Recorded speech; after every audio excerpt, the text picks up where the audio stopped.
Pessoal, bom dia a todos. Que a paz e a serenidade do Mestre possa estar com todos nós agora e sempre. Nessa oportunidade, nós queremos fazer um comentário, um breve comentário, singelo comentário, sobre o livro Caminho, Verdade e Vida, de Emmanuel, psicografado por Chico Xavier.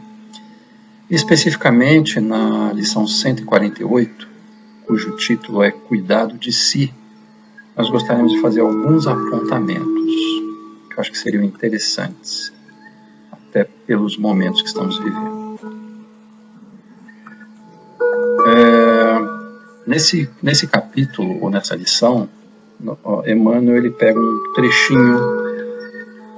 trechinho da primeira epístola a Timóteo, de Paulo, no capítulo 4, versículo 16. Então, nesse trechinho, Paulo diz o seguinte: tem cuidado de ti mesmo e da doutrina.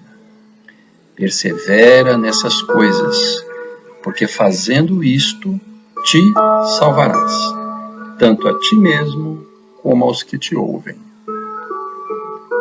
É interessante, né, logo a pegada de Emmanuel nesse pequeno trecho de Paulo, lembrando que Paulo, quando escreveu as cartas, né, ele estava preso, e interessantemente, quando ele estava preso, foi quando ele conseguiu expandir para além das possibilidades de locomoção as suas mensagens, as suas orientações, né? Isso vai servir para a gente um pouquinho mais à frente. Então, Emmanuel ele começa no livro falando o seguinte: em toda parte há pelotões do exército dos pessimistas, de braços cruzados, em desalento. Não compreendem o trabalho e a confiança, a serenidade e a fé viva, e costumam adotar frases de grande efeito, condenando situações e criaturas.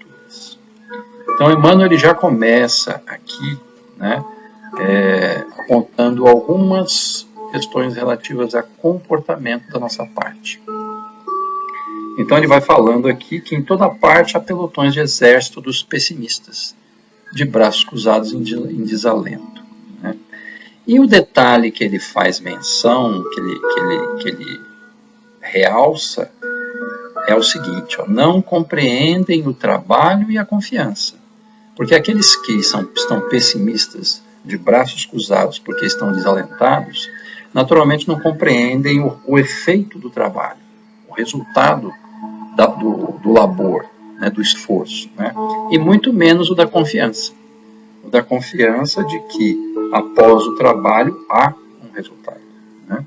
E depois ele vai falando que a serenidade e a fé viva costumam adotar frases de grande efeito, condenando situações e criaturas, né?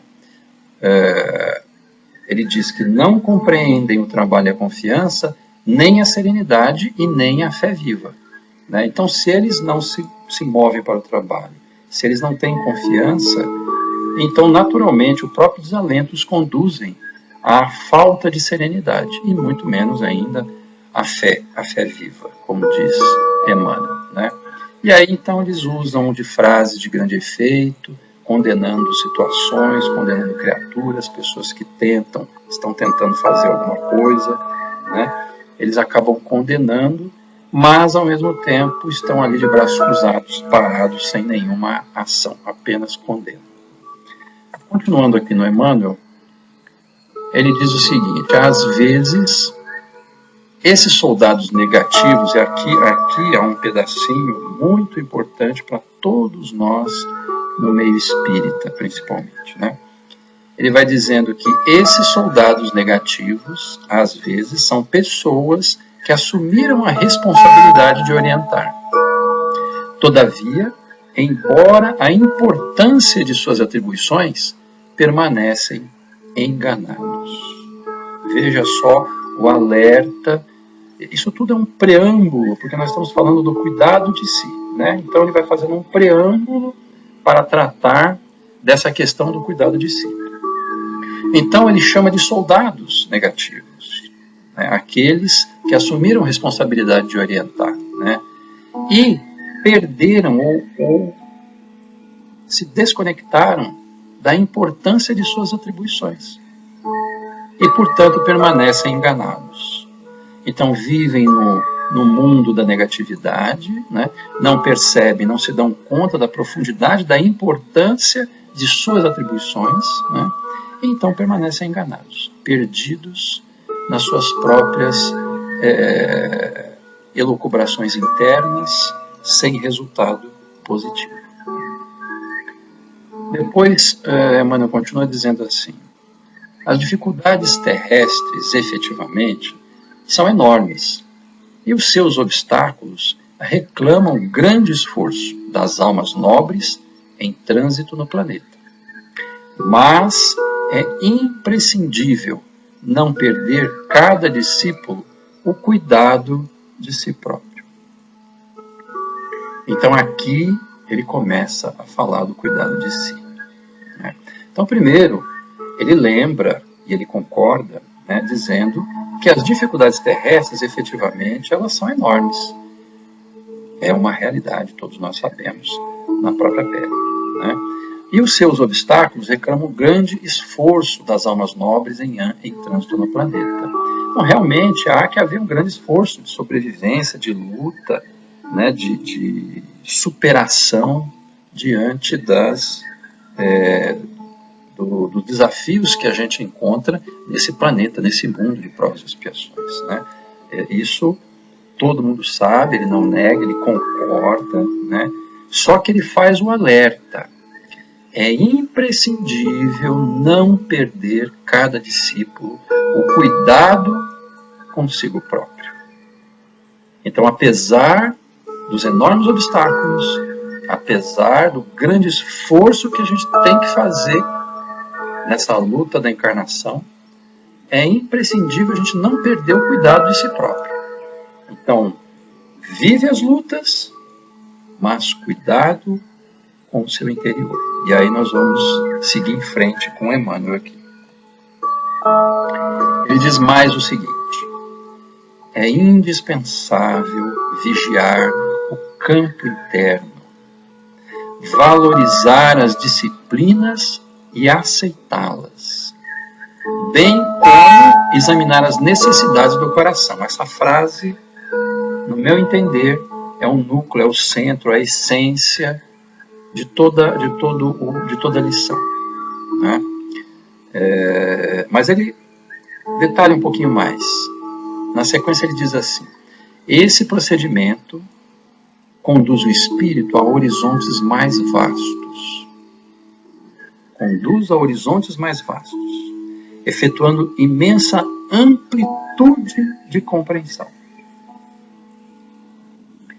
dentro da qual abrigamos no íntimo santo respeito por todos os círculos evolutivos, dilatando assim o patrimônio da esperança construtiva e do otimismo renovador. Vamos tentar, Emmanuel, ele tem uma capacidade de compactação. Ele abrange, numa pequena frase, ele abrange uma imensa quantidade de coisas, né? Então você abrir esse universo das poucas palavras que ele coloca não é fácil, né? Paulo teve a oportunidade de dizer que a letra mata e o espírito vivifica. Então veja, se você pegar só a letra, você vai tirar algum ensinamento. Mas também a letra, ela pode ter várias interpretações. Aí é onde a gente pega a frase, o espírito vivifica. Então nós precisamos extrair de dentro da frase a essência da mensagem, né? E isso, vamos aqui concordar, não é simples, né? Porque o Evangelho ele é profundo. Antes da gente comentar efetivamente o trecho, né? Nós precisamos dizer que é importante a gente estudar, é importante reflexão, E é importante experienciar, né? Viver as experiências, né? Da vida, da fraternidade, da caridade, da experiência com o outro, em lidar com as criaturas, com as pessoas, porque a partir desse conjunto de coisas, né? Estudo, reflexão, experiência, é onde você vai conseguir aprofundar o ensinamento que a vida te dá, né? E aí, quando você olha as mensagens de Emmanuel e compara essas experiências todas, você então consegue aprofundar, você consegue entrar na essência dessas mensagens, né? Porque, como eu disse no começo, não é simples mesmo, né? Há que haver experiência, estudo, reflexão, né? E eu estou falando tudo isso exatamente porque a gente encontra uma dificuldade na extração do entendimento da profundidade que Emmanuel traz para nós nos estudos, né? E é por isso que a gente relê Evangelho, né? Estuda e reestuda, e cada vez que você reestuda, você encontra novas situações, novos ensinamentos, mesmo que você já tenha lido aquilo um monte de vezes, numa releitura você descobre um ângulo diferenciado que você não tinha visto antes. Então vamos tentar aqui trazer pelo menos um pouquinho, né, da essência dentro daquilo que a gente consegue alcançar. Então quando ele fala aqui, ó, retomando, é indispensável vigiar o campo interno, ou seja, olhar e vigiar, né? Se você não olhar, você não consegue vigiar nada, né? Você só vigia se você olha. Então primeiro você olha, e aí então vigia o seu campo interno, as suas reações, os seus sentimentos, as suas percepções, o seu olhar, né? Porque aquilo que a gente vê lá fora, a gente traz para dentro. E trabalha aquilo dentro. Então esse trabalhar o interno é um ponto de extremo cuidado que a gente precisa ter. Então vigiar o campo interno é indispensável.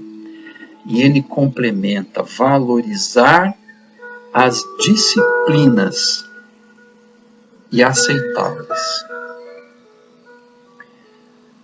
Quando ele falou valorizar as disciplinas, isso pode ter alguma amplitude, mas eu vejo nesse instante a questão da disciplina que você tem que ter consigo mesmo. Se disciplinar diante dos desafios do mundo. Você ter uma disciplina, uma conduta específica, seja lá fora, dentro de um templo religioso, dentro da sua casa, você tem que ter as mesmas disciplinas, as mesmas condutas.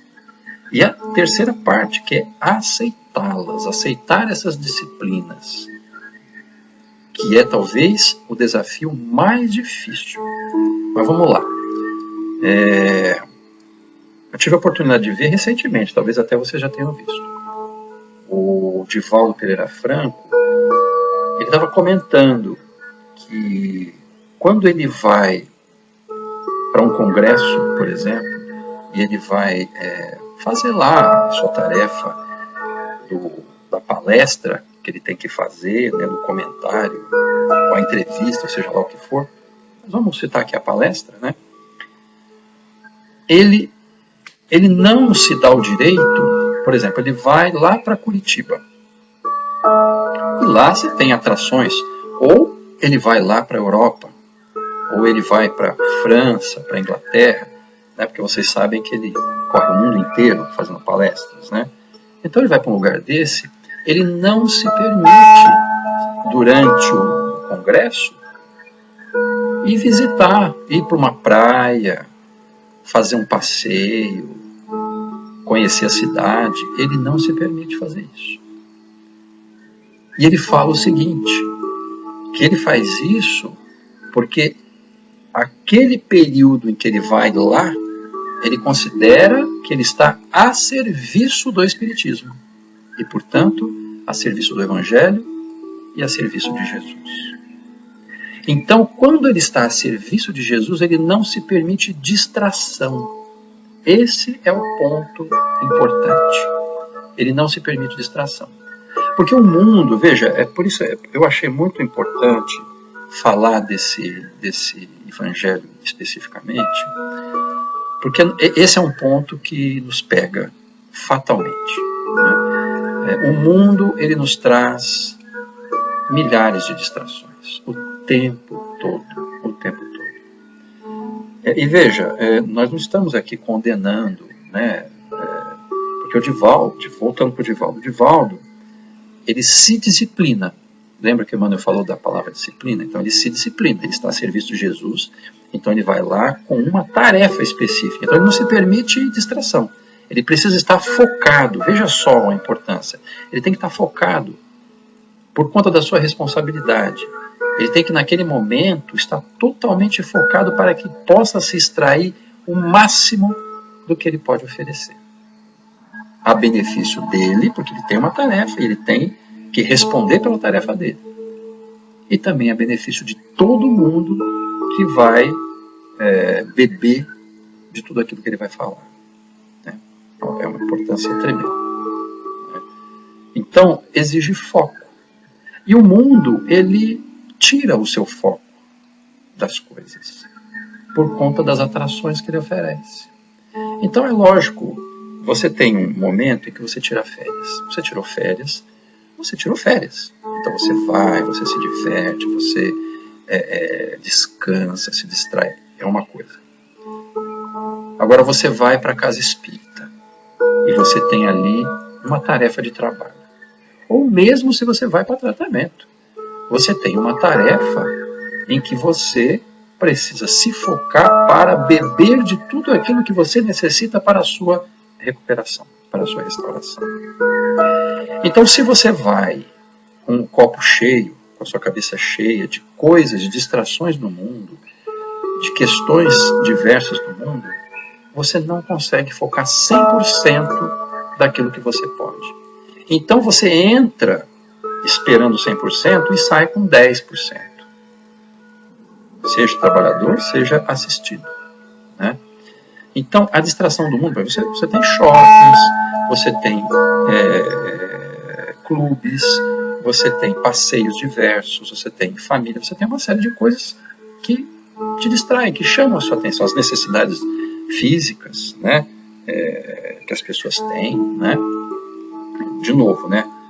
Nós estamos separando as coisas. Uma coisa é quando você se propõe a se distrair. Excelente, vá se distrair. Outra coisa é quando você vai em busca de algo diferenciado. Quando você tem uma tarefa, você tem um foco, né, um objetivo. Quando você vai buscar ajuda, quando você vai ser um servidor de Jesus. Né? Então aí há que haver um foco pleno para que você não se perca. E aprofundando nessa questão, é importante a gente pensar que a vida como um todo também precisa ter essa disciplina. Porque se você se permite só as distrações, você perde completamente os objetivos da sua vida, da sua vinda aqui na Terra, na sua encarnação. Porque, como todo mundo sabe, nós viemos aqui com um propósito. Aí, implicitamente, nós vamos perguntar, será que nós estamos realizando o nosso propósito?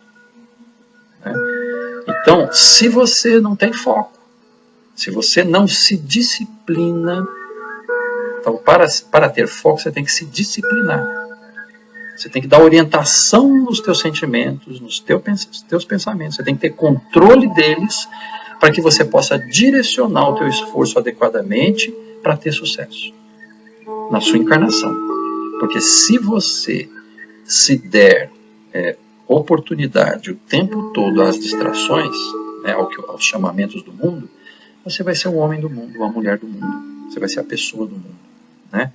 E ao final da tua trajetória nesse mundo, muito possivelmente você não vai levar para o outro lado o sucesso que você desejaria.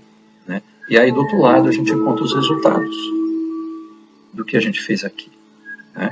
Porque aqui é a experimentação, aqui é o teste, é o grande teste. O outro lado é a colheita dos resultados. Né? Nem sempre a gente colhe aqui. Né? Aliás, a gente colhe aqui muitas coisas, mas o resultado final mesmo é extremo do outro lado, né? Então, esse trecho de Emmanuel eu achei de profunda importância, né? Valorizar as disciplinas e aceitá-las. Aí o outro ponto. Aceitar é uma coisa muito difícil para nós. A gente normalmente não aceita, não concorda, a gente é rebelde, a gente não quer, a gente quer saber por quê. A gente até entende que é importante você buscar os porquês, né? Mas há coisas das quais a gente não tem alcance. As coisas que a gente não tem alcance. Que só as encarnações anteriores respondem, só a profundidade do entendimento responde, né? Então aceitar é de tremenda e profunda importância. Então, se você está passando por uma dificuldade nesse momento, e aliás, essa vida ela é recheada de dificuldades, né? Mas também é recheada de não aceitação. Então a gente passa pelo desafio e a gente não aceita o desafio. Veja, quando eu falo de aceitação, eu não estou falando de você sentar, olhar para o céu e falar aceito tudo que vem e deixa o mundo cair sobre você. Eu não estou falando disso. Eu estou falando de aceitação do desafio, mas não de estar parado frente ao desafio, né? Então, quando o desafio vem, você tem não só o direito, mas a obrigação de superá-lo. O que você não tem o direito é de querer que aquilo termine no seu tempo, no tempo que você deseja, né? Aquilo vai terminar no tempo que Deus achar que é melhor para você. Porque é um teste. E o teste você tem que passar por ele inteirinho. Você tem que passar pelo teste inteirinho. Ao final do teste, que pode ser uma hora, um dia, um ano, uma década, a vida inteira, ao final desse teste, você então finalizou o teste e aí você vai obter os resultados. É como numa prova, sei lá, na faculdade, na escola. Você vai lá, né, você estudou, você vai lá e você é testado. E você tem lá 1 hora de aula, 1 hora de prova, 4 horas de prova, né? Se você for muito bem conseguir terminar antes, excelente, está aprovado. Mas mesmo assim o tempo é determinado em função do teu foco, do teu propósito, do teu objetivo, da tua busca, do teu esforço, né? Então, esse período de teste, esse período de luta, de dificuldade, precisa da sua aceitação, né? A compreensão de que aquilo veio por uma necessidade da tua experiência e que você precisa passar ela do início até o fim. Então, quando você aceita o desafio, né? Aceita o desafio e luta para vencê-lo, o universo é outra história para você, né? Aliás, o universo concorre a seu favor. Então, voltando à frase, você vê essa frasezinha, você tem muita coisa para falar. Vamos retornar à frase. É indispensável vigiar o campo interno, valorizar as disciplinas e aceitá-las, bem como examinar as necessidades do coração. Então você tem que olhar para o seu coração, último pedacinho dessa frase, você tem que olhar para o seu coração, sentir o que ele está pedindo, né? Eu não estou falando das coisas do mundo, eu estou falando das coisas profundas internas de você, as suas necessidades. Aquelas que você vai ter que vigiar, e vai ter que cuidar, e vai ter que disciplinar e aceitar. Então veja como a frase ela se completa. É indispensável vigiar o campo interno, valorizar as disciplinas e aceitá-las, bem como examinar as necessidades do coração. Então, examina as necessidades do teu coração. Vigia o seu campo interno. Valoriza a disciplina que você tem que ter, para você não se perder na estrada. E aceita os desafios que foram te impostos. Porque às vezes é te imposto ou uma situação, um desafio. Para não dizer quase sempre, né? Vamos abordar o que estamos passando no momento. Nós estamos sendo obrigados a ficar dentro de casa, internados em casa. Voltamos para dentro do lar, voltamos ao convívio familiar. que talvez a gente tivesse se afastado. Veja, é uma corrigenda que Deus nos manda, ao mesmo tempo um desafio. Né? Tem gente aí reclamando que não aguenta ficar em casa, que não aguenta o marido, não aguenta a esposa, não aguenta as crianças, os filhos, né? Porque na verdade nunca experimentou a vivência em conjunto. E aí agora, o desafio agora é obrigado a enfrentar essa situação. Né? E se você nessa situação não aceitar, o que vai acontecer? Você se revolta, internamente você se desequilibra, abre o campo para tudo que é ruim, se torna negativo, e aí a avalanche de coisas ruins são inevitáveis. Né? Os resultados são realmente de perdas e de fracasso. Né? Então depois ele fala, esse procedimento conduz o espírito a horizontes mais vastos, efetuando imensa amplitude de compreensão. Então veja só, às vezes a gente acha que disciplinar, você acha que é fechar o seu universo, o seu mundo de experimentação. E ele está dizendo que é o contrário. Né? Se você vigiar o campo interno, se valorizar as disciplinas, aceitá-las, né, e examinar as necessidades do seu coração, você vai conduzir o seu espírito a horizontes mais vastos, efetuando imensa amplitude de compreensão. Porque você focou, você buscou aquilo que realmente é essencial e importante para você. E nesse momento você mergulha numa tal profundidade em si mesmo e na capacidade de se controlar que você amplia a sua capacidade de compreensão. Você amplia os seus procedimentos, os horizontes da sua vida. Né? Então, veja só como é importante a gente observar essa frase que Emmanuel nos enviou. E depois ele continua dizendo, dentro da qual abrigamos no íntimo santo respeito por todos os círculos evolutivos, dilatando assim o patrimônio da esperança construtiva e do otimismo renovador. Então, dentro disso, se você ampliar os seus horizontes, né, se você obedecer essas pequenas regras, que são grandiosas para nós, né, você vai em si mesmo dilatar a compreensão, inclusive, dos círculos evolutivos que você vive. Daqueles que não conseguem extrapolar a existência, a visão de si mesmo, naqueles que só olham para si mesmo, você vai respeitar, porque a criatura não consegue enxergar mais do que aquilo. Você vai passar a compreender as dificuldades que as criaturas passam no campo da política, no campo da religião, no campo que você quiser abordar. Né? E você vai dilatar dentro de você o patrimônio das esperanças construtivas, gerando otimismo renovador. Né? Porque quando você entra, se foca, né, quando você busca a si mesmo, né, a necessidade do seu coração, começa a atender a necessidade profunda do seu coração, vigia o seu campo interno, você começa a ter um foco direcionado ao alto, às coisas maiores. E aí então a sua esperança passa a ser depositada naquilo que é verdadeiramente essencial e importante. E, como filho disso, você tem o otimismo. Porque então você tem esperança no amanhã, você tem esperança no futuro. Você compreende a realidade, inclusive, da vida eterna. Né? Então o seu otimismo se renova. E a cada dia você consegue ter mais força para vencer, mais força para superar. Então, Emmanuel fala que ter cuidado consigo mesmo é trabalhar a salvação própria. E também na redenção alheia. Ele expande, né? Então você trabalha na sua salvação, seguindo todo esse roteiro.